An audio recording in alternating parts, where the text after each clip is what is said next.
So hello and welcome to the first SpaceAM webinar brought to you by Fluency Marketing. I'm Sarah Cruddas. I'm a space journalist, TV host and author. I've got an academic background in astrophysics and I'm a global thought leader in the commercial space sector. Now, during this series of webinars, which will take us up to the live event in September at Leicester Racecourse, we'll hear from material scientists, experts and thought leaders as they talk about their latest innovations, case studies and market developments in the use of advanced materials in space exploration and how advanced materials are disrupting the commercial space sector. Now, some of the answers to those questions will come from engaging in forums like this one, where we'll be bringing together the space technology value chain, engaging material suppliers and specifiers together to exchange ideas, perspectives and thoughts on the subject. And today we're talking specifically about additive manufacturing and how on-demand manufacturing capabilities are continuing to disrupt the space industry. So if you want to get involved in the live event or any future webinars, please email us at info@fluency.marketing. The contact details are in the chat box as a reminder. And just a reminder to all of you, you will receive a link to the webinar after this recording, so feel free to share with all of your contacts. And now, without further ado, because it's not about me, it's about all the speakers today, I'm going to introduce to the floor our speakers. So we've got David Brackett, who is a Group Technology Manager, Component Manufacturing Technologies at the Manufacturing Centre. We've got Marco Ghelfi, who is an Aerospace Engineering student at the University of Nottingham, and Jason Gilmore, Additive Manufacturing Expert at Airbus Defence and Space. So thank you very much and welcome to all three of you. So first of all, David, can I just invite you up to the stage to give your presentation and just to explain how things will work for this. Each speaker will have around 18 minutes to talk. 5 minutes of that, though, will be specifically for questions. So if you do have any questions that you want to ask, you can just type them in the chat box and then we'll get an opportunity to have them answered at the end of the presentation. So David, over to you. Brilliant. Thanks for the introduction there, Sarah. Nice to be with you all. So I'm David Brackett from the MTC, Manufacturing Technology Centre, and I'm here to talk to you for the next 15 minutes or so about some of the opportunities that there are for the space sector in additive manufacturing. So I don't know if you know much about the MTC, but we're part of the High Value Manufacturing Catapult Network. We're one of 7 centres that have been set up in the UK to really support industry with adopting emerging technologies. And we're all based in different regions of the country, or we support different sectors, or we have different specialisms. And one of MTC's specialisms is additive manufacturing, and we're home to the National Centre for AM, so we're the lead centre for this technology. And what we are is we're an independent body that will help support companies to understand additive and to help them get on with it. So work out what's right for their business and then support them in that. Now, we're a cross-functional team that work across the MTC. We're not just one department, and jointly we help companies shape their AM strategy. So we look at whether AM is right for them and what type of AM. We then help them mature their AM process and then also help improve their workforce competency, so upskilling the whole workforce. So when we think about AM, we're generally thinking of a layer-by-layer manufacturing process, such as the one shown at the top here. And this layered manufacturing process gives some advantages over conventional manufacturing. And some of these benefits are things like having more design freedom for geometry. So this can mean you can get more improved performance out of a component because you're designing it for function rather than being as constrained by the manufacturing process. It also gives opportunities for weight reduction and size reduction. Some of these are particularly relevant to the space sector. You can also consolidate many parts into one more complex part.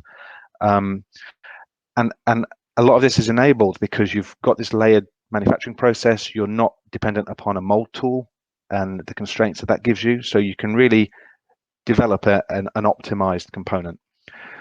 Some of the other opportunities are around more efficient use of materials. So less use of expensive or energy intensive materials, and also around reducing time to market, faster development times for components, and more distributed manufacturing. So thinking about opportunities to manufacture nearer to the point of use, or in areas where the supply chain might be limited, such as the ultimate goal of being able to manufacture components in space.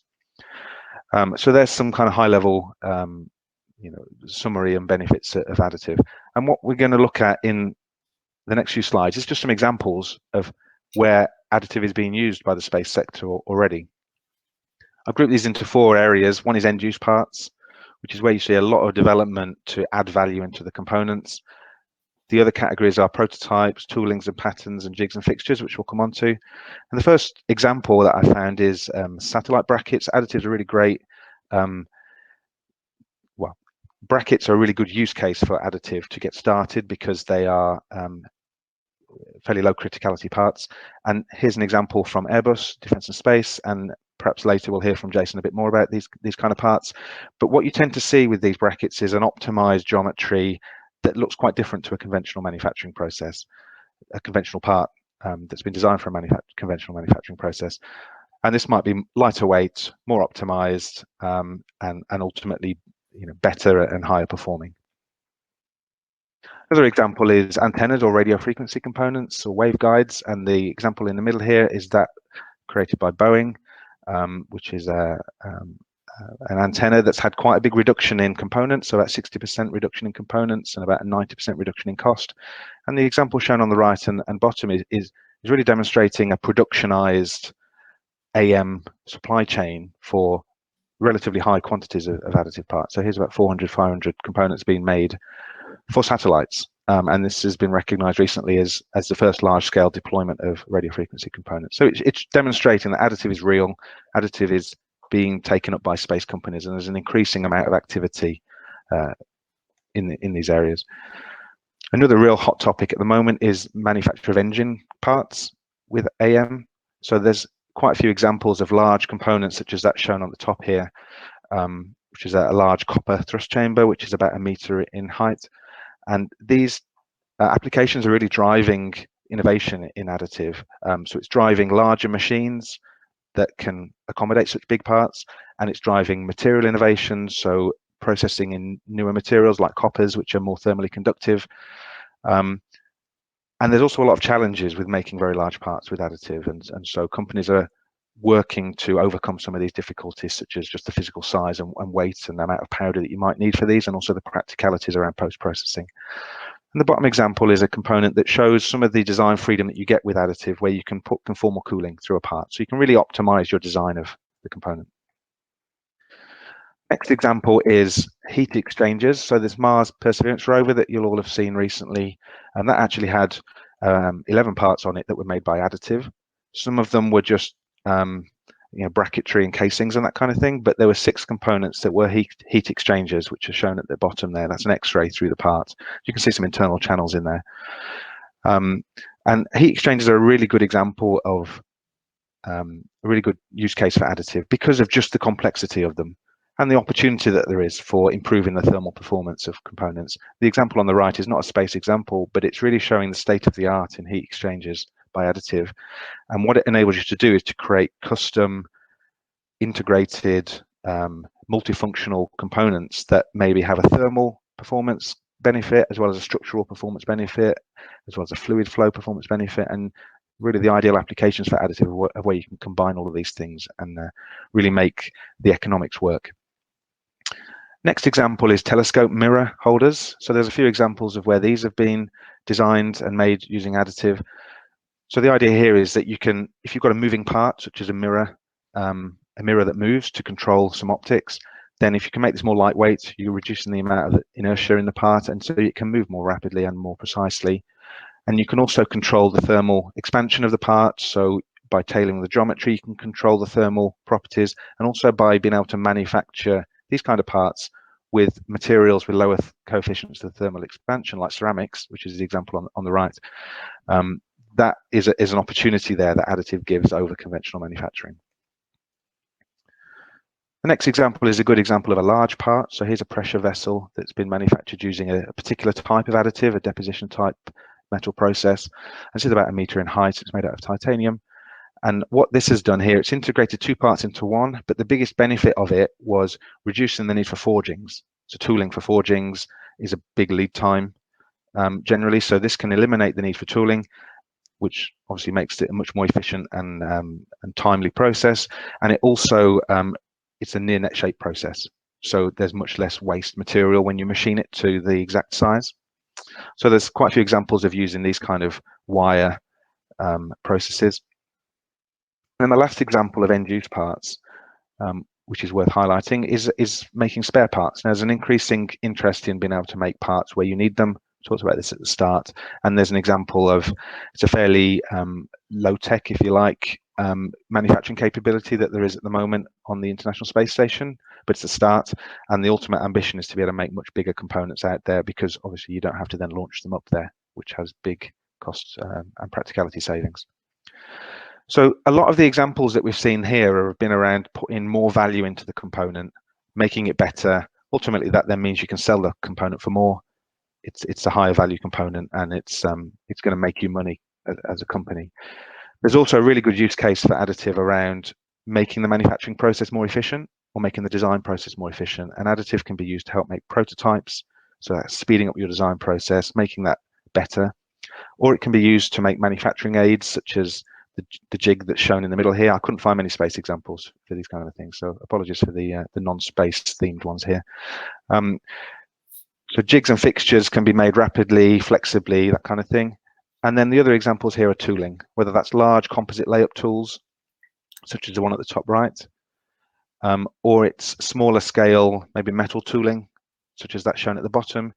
And again, we can see conformal cooling being used here. And what this does is it either enables you to create more accurate components, so maybe you can control the distortion of the component more precisely by optimizing the cooling, or it means you can make the cooling more rapid, so you can speed up your manufacturing process because you can eject the part more quickly, that kind of thing. So those are, if you like, a snapshot of some examples, and there's many more than those, but those are a few that I thought would be representative. Now, what you're always trying to do in additive is add as much value as you can into the component. Now, you've got to start on a journey from simple components up to complex components, but it's ideal if you find use cases that have that complex end goal. And some of the other ways you can increase design freedom is by doing things like surface texturing. So tailoring your texture of your surface to suit function, which again is not a well-explored area. So this example we're seeing here really showing 3 different length scales. So you've got your macro scale design of a fluid channel. Is a fairly arbitrary example, but it makes the point. You've got this macro scale design, you've got your mesoscale design, which is your external surface texture, and then you've got your internal surface here, micro scale design, which is where you're maybe texturing something to control flow properties. So it's really showing that you've got a lot of opportunities to create a part that is optimal for function and is much less constrained by the manufacturing process. And this is the ideal way to create higher performance, higher value components. The pictures on the right are just some close-ups of some textures that are not generated by additive, but are by using complementary processes. So additive normally doesn't sit on its own as an island. It's got processes that happen before the additive process and afterwards, and post-processing plays a role in that. So these are some laser textured features that have been put onto some parts. So that's one example. And then the second example of increasing the design freedom is around multiple materials. So all the things I've shown you up to now have been single material. There's a lot of developments going on in additive to create graded materials. So it's not just about placing the material where you need it. It's about controlling the composition of that material exactly where you need it. So you can create these really complex multifunctional parts that are made out of different materials. And so the challenges that you have here are then for the designer is to work out how to exploit all these opportunities. How do they create something that's going to maximize the performance here? There's also things to bear in mind in that these manufacturing processes also do have constraints. Now, they're different to conventional processes, but they do still have constraints. So as well as these vast opportunities, there are many constraints. And again, awareness of that is important.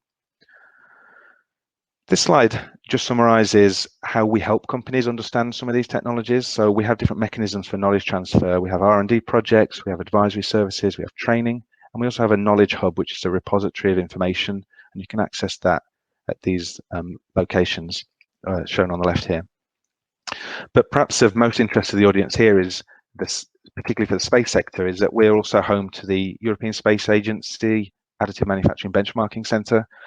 and we've been working with them closely since 2017 on this. And it's been set up specifically to help space companies access state-of-the-art equipment that we have at MTC or that we subcontract to other companies for. And we benchmark AM powders, AM processes, post-processing techniques, and different materials. And you can see some of our equipment at the link shown on the top right-hand corner there. We can also signpost you to other companies that have different bits of kit if you need that.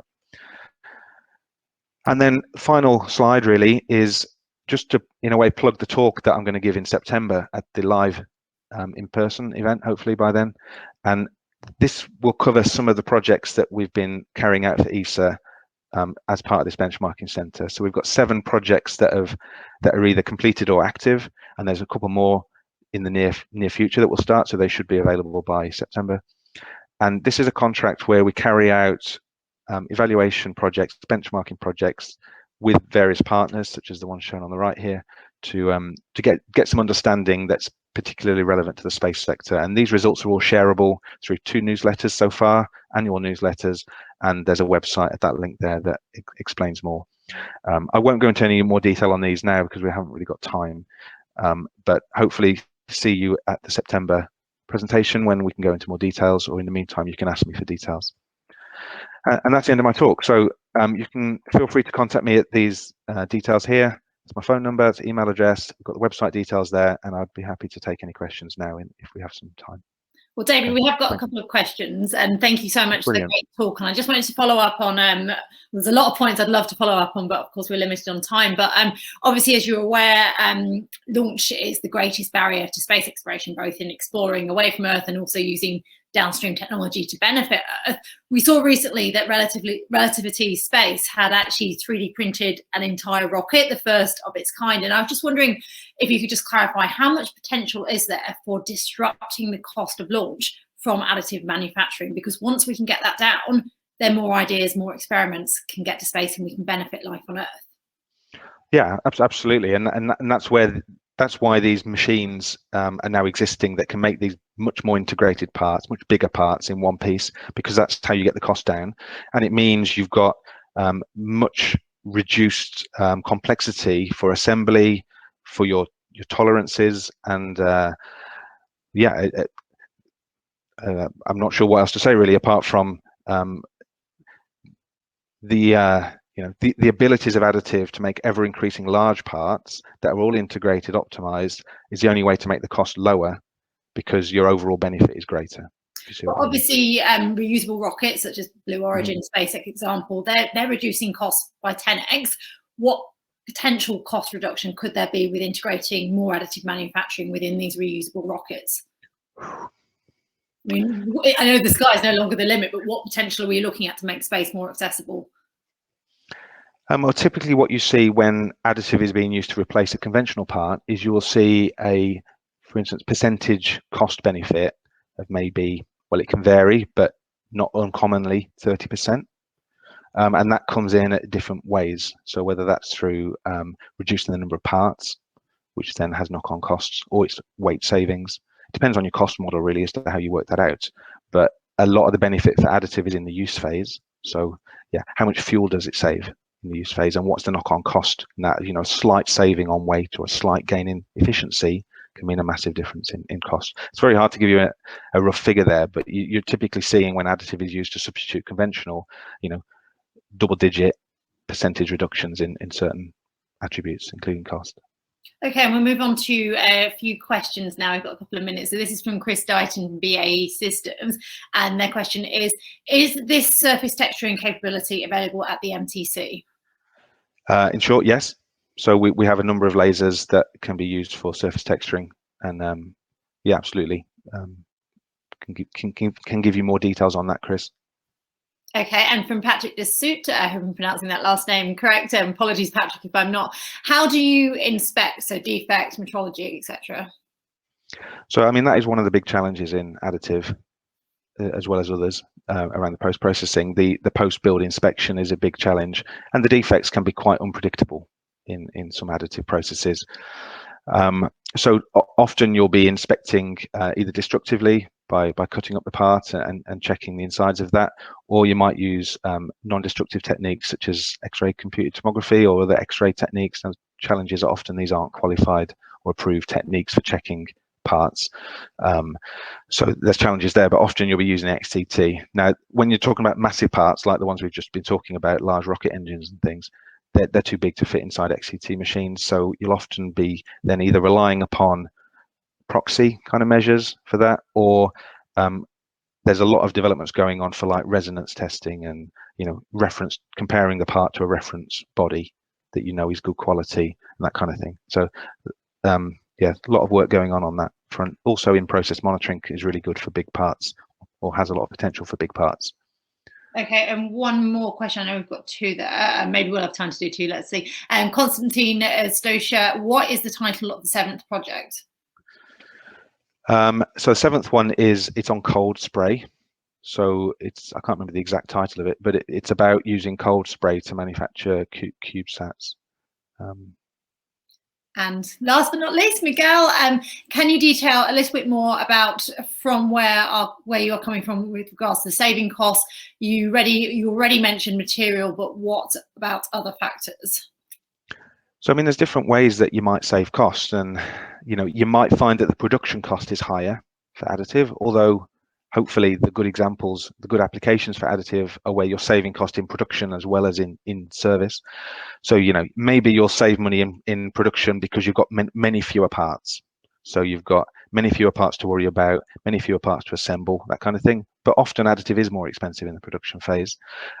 The other factors are in the use phase. So, you know, maybe your part uses 50% less fuel or is 50% less heavy. So is more efficient in use. You know, these all correlate to costs, or maybe you know, there's longevity benefits to it, these kind of things. So it's quite a complex thing, and often actually cost models don't take into account properly the benefits that additive give, and it's too focused on manufacturing costs.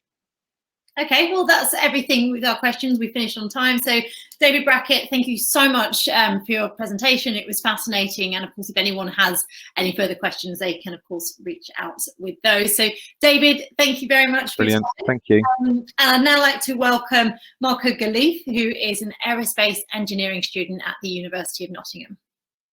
Marco, the floor is yours. Hi there, thanks for the introduction. Hi. So, as I said, my name is Marco Ghelfi. I'm part of the Wormcell team at the University of Nottingham, and I've studied aerospace engineering. So I am a drag sail payload specialist, and I also work on the structure and design for the main projects. I'm going to be providing an overview of a typical CubeSat project that we do here at the university, and how we can apply additive manufacturing for these student-based projects, such as our Wormcell project. So the Wormcell satellite I'll be referring to today is a student-run 2-unit satellite measuring roughly 20 by 10 by 10 centimeters. It's a joint project between the universities of Nottingham, Leicester and Brasilia. The payloads on board are predominantly biomedical, with aims to image small worms called C. elegans in a microgravity environment.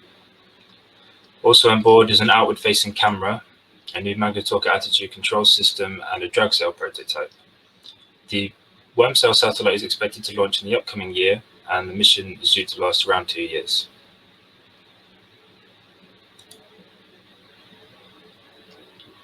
So many parts in our Wormcell CubeSat have been manufactured using additive methods, including the structure of the drag sail, worms, and antenna systems, as highlighted by the arrows on screen. These systems have been designed by members of our team with additive manufacturing in mind. CubeSats are standardized satellite systems. Many parts, such as onboard computers and electric power systems, are readily available in the satellite community off the shelf. However, other parts, additive manufacturing is a great tool for the custom payloads used in this type of satellite system.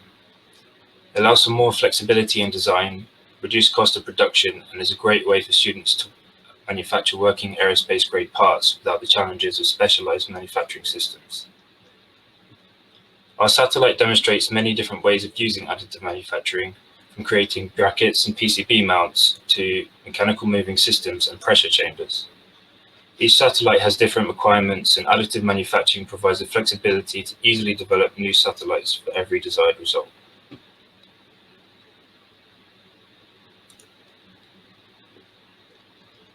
So the drag sail is a prototype that I've been developing for the project. Drag sails are used at the end of a mission to accelerate the natural deorbiting of a satellite. It does this by drastically increasing the surface area of a CubeSat.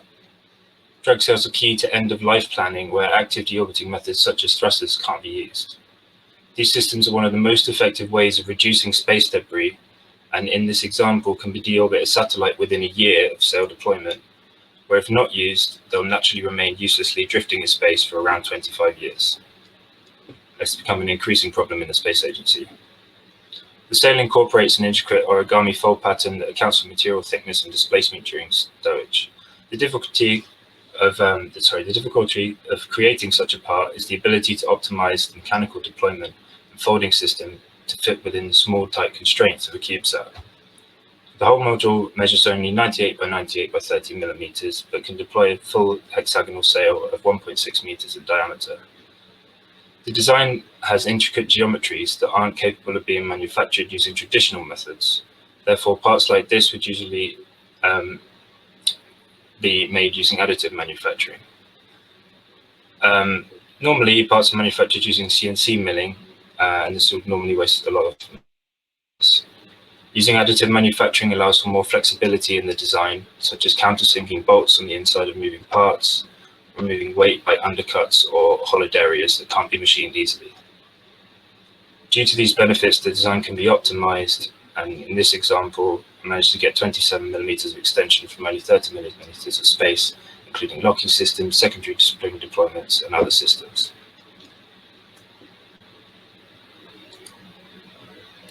So for all 3D printed parts on our satellite, we outsourced our printing to a company in Italy.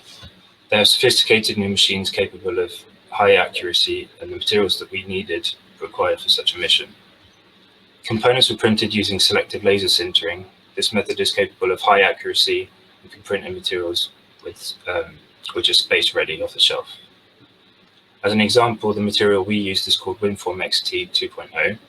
This material is a carbon fiber reinforced composite capable of being manufactured using laser sintering.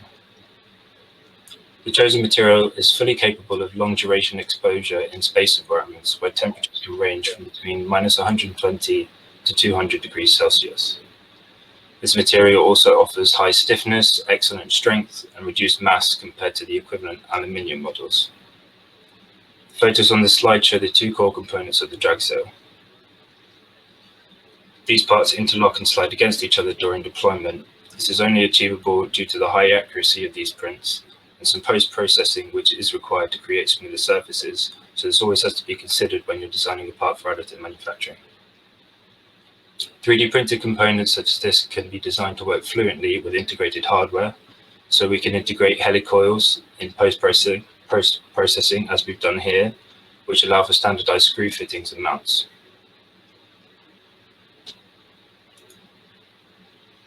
Also on board is our worms payload, which, to give a brief overview, aims to observe muscle loss in microgravity environments for small worms called Cyanohabditis elegans.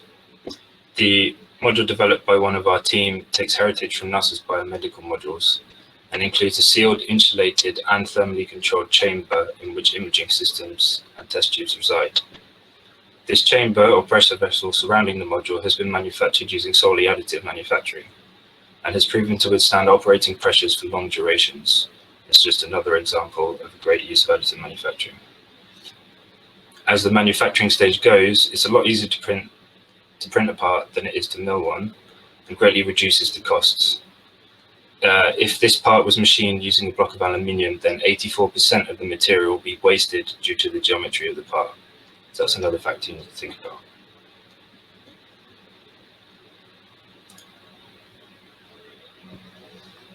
Other systems manufactured using additive methods include antenna deployment systems or outboard camera mounts.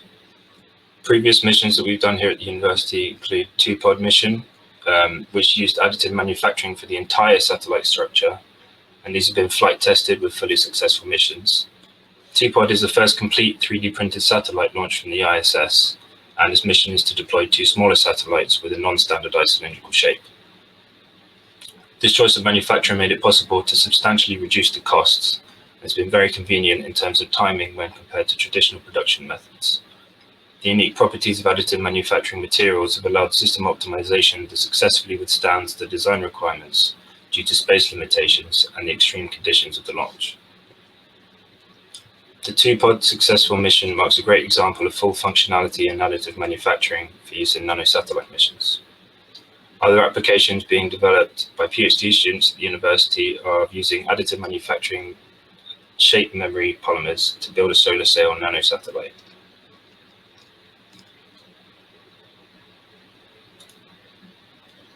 Satellite projects often come with short, strict timeframes. This leaves little room for manufacturing errors, adjustments, and design changes. Therefore, it's important to get the part right on the first try. As well as creating end-use parts, a key advantage of additive manufacturing is rapid prototyping. This can help better progress the product development process. Fusion deposition modeling, or FDM printing, is an additive manufacturing method that allows the creation of rapid, on-hand, quality prototypes at a very low cost. These images demonstrate some examples of the iterations made when designing the drag sail for this project. Using 3D printing helped identify issues in design which are more difficult to see and you might not see in just a CAD program. For example, I was able to perform fit tests of the sail, springs, and screws before the manufactured model has even been made. These 3D printed prototypes also highlighted unforeseen errors in the design which prevented assembly. This could have caused major delays in the development process if not addressed before the manufacture of the final part.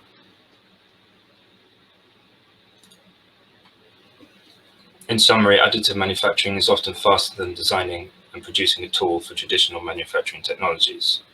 Furthermore, 3D printing has given engineers more flexibility in the timeline to make design improvements and being able to think outside the limitations caused by traditional tooling.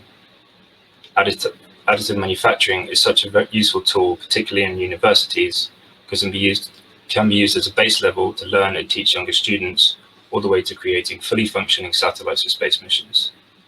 As the technology progresses, wider applications in the satellite industry will benefit from the use of additive manufacturing, where stronger metal fabrication printers can create connecting arms for larger satellites. Combining this technology with generative design optimizes performance in mechanical conditions, and performance of these parts can only get better. So I'll put my email in the chat, but if you have some questions now, I'll be happy to answer any. Well, Marco Ghelfi, thank you so much for that conversation. I'm just waiting for some questions to come in from our viewers right now, but for now I'll ask a couple of questions because you brought up a lot of good points in that talk, but one of the best ones is relating to space debris, and it really is a huge hurdle in terms of space exploration and also downstream applications of space, because low Earth orbit, LEO as we call it, is getting rather clogged up with space junk. And you mentioned how you had used 3D printing as part of that to enable your satellite to deorbit, to essentially self-destruct, for want of a better word, to burn up in Earth's atmosphere and to not become another piece of space debris.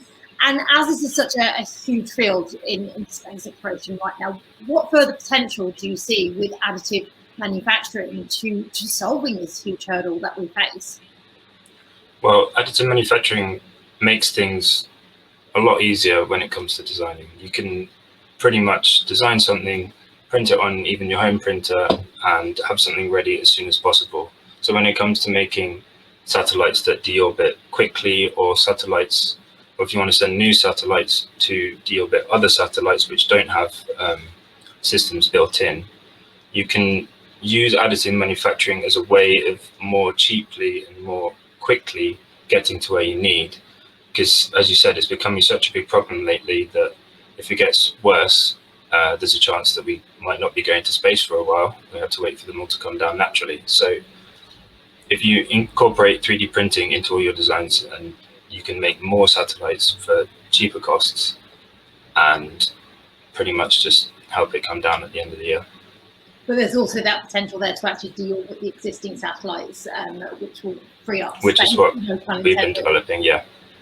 So we can make these deployable systems a lot easier because of the part geometries that might otherwise not be capable.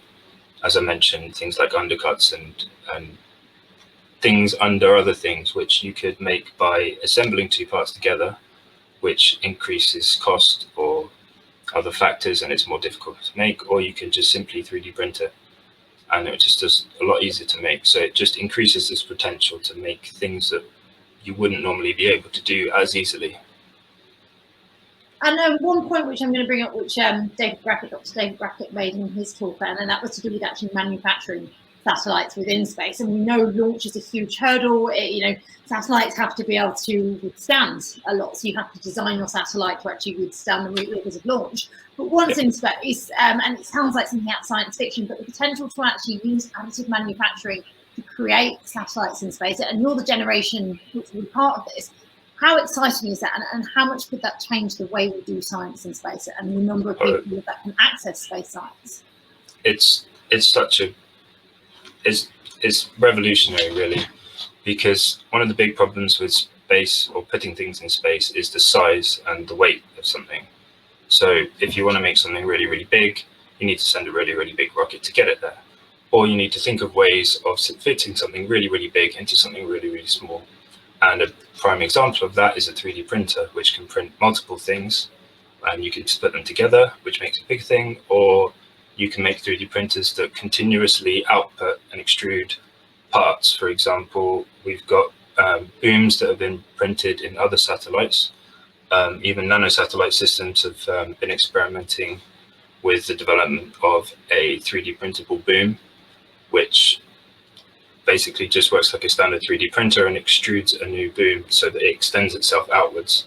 And this can be used anywhere from making space stations to larger rockets to interplanetary travel, and all the way to building structures on Mars, where we could spend lots of money and time and investment sending the materials to Mars, or we could use the materials on Mars and build our own habitats using 3D printing. And that's another great way of using it. Well, you mentioned that, and you mentioned in situ resources, and there was something NASA calls it. And the idea when you look at space exploration on Earth, earthly exploration, you lived off the land. So if we're going to explore space, we need to really take that model and extend what we're doing within space. But if you're talking about building habitats from existing materials in space, how far are we away from actually being able to use existing resources? So not bringing your own materials, but bringing whatever's there on that new world we eventually explore, and utilising that to benefit exploration. Well, you're always going to need some materials from Earth, whether you like it or not. And I believe NASA's developing new systems to, as I say, create habitats on Mars by combining the regolith in the soil, which is the bulk of the material, and adding just a little bit of polymers and plastics and glues, or something along those lines. Like we make concrete on Earth, and just to get that extra little bit, and you can use 90% of it will be materials in situ from, example, Mars or the ground on there. And of course we are some way from that, but the applications are already there, and we've got, of course, Made in Space, we've got a 3D printer on the International Space Station, and it is something which is being developed. Now I'm just going to bring in a question from Jonathan Warwick, and he says, great overview, thank you. I understand outgassing materials is a key criteria for end-use space applications. Have you had any experience using ceramic-filled SLA materials? I haven't, but we have some printers at the university that print in ceramics. Problem with ceramics that I've come into are shrinkage and changes in shape, which make it more difficult to get accurate prints. But the way things are going, we don't have crazy printers here, but there are some printers out there that can print some really good ceramic parts. And these can be used particularly for when you come to things like rocket engines or propulsion. They're a great way of integrating self-cooling things. I've seen companies make 3D printed ceramic rocket nozzles, which are all one solid part, which make development phase so much easier, and it just saves a lot on the cost. Okay, well, I think that's everything for questions. But of course, if you have got, and oh, hang on, we'll do one more. It's just come in. Renuka, you've just come in just in time. So Renuka got future of wire arc additive manufacturing in space technology? Question mark. Future of arc welding in space manufacturing. Arc additive manufacturing in question says of wire arc manufacturing.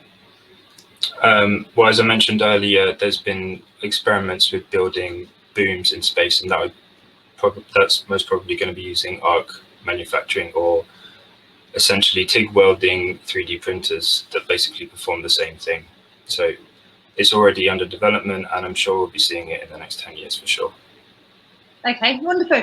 Marco Ghelfi, thank you so much for your talk. Thank you for letting me butcher the pronunciation of your last name with my English accent. No problem. And of course, if you've got any more questions for Marco, you can just add them into the chat box.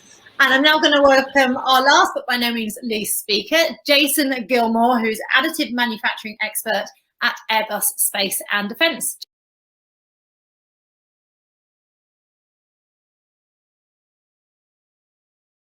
And I just wanted to wrap up now, because unfortunately we're out of time, but to thank you, Jason Gilmore, for that fascinating presentation. Of course, if anyone's got any more questions, you can pass them on to the team at Fluency Marketing, or you can get in touch directly.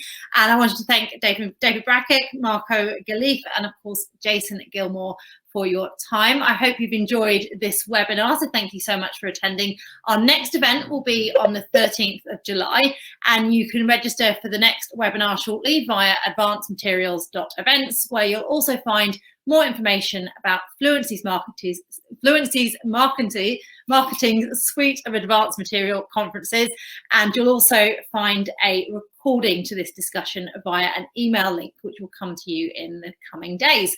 So thank you so much again to our speakers and the team at Fluency Marketing, and I'll see you on the 13th of July.